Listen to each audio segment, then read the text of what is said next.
Cathy Burghi was born on November 20th, 1980 in Montevideo. In 2001, she entered the National School of Fine Arts, where she studied visual arts.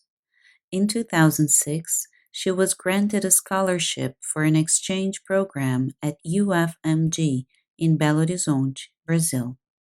And from 2007 to 2015, she lived and worked in France, having her works exhibited in several countries, including Brazil, Argentina, Mexico, Canada, Uruguay, France, Belgium, and Japan.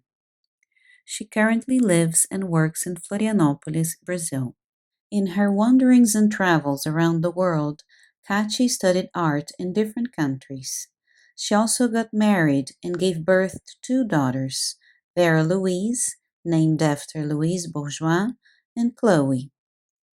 In our first conversation, Cathy told me that Vera Louise had been born several weeks premature, and so she found in the milk that flowed from her body a way to connect to her. Breastfeeding allowed her to not only develop a strong bond of protection and affection that connected her to her daughter, but also became a way to provide and keep her alive. This way, the event of motherhood that crossed the artist's body for Cathy also affected irreversibly her production. The maternal body became her subject, both as a source of nutrition and protection and also as a social being, an individual sometimes unknown even to oneself, hidden behind so many layers and bodies that the artist tries to reveal in different structures that she brings into her works. Cathy's production is developed in various media, ranging from sculptures, embroidery, photographs, video animations, and installations. But most of all, I find it necessary to say that Cathy Burghi is a woman who draws every day as much as she needs to breathe to stay alive. Cathy's drawings are delicate, but don't be mistaken. There's strength, there's pain, there's violence, and there's also beauty. Her figures represent both the mother's body and the individual within, tensioning these two poles that coexist, although not always peacefully. How to conciliate the desire to be, to exist, with the desire to become a mother.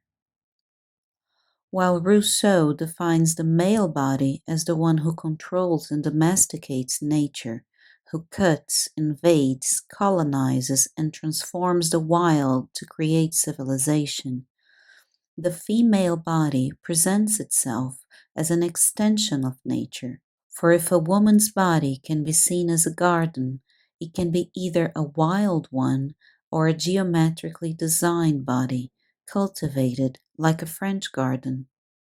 What is, after all, expected of a woman?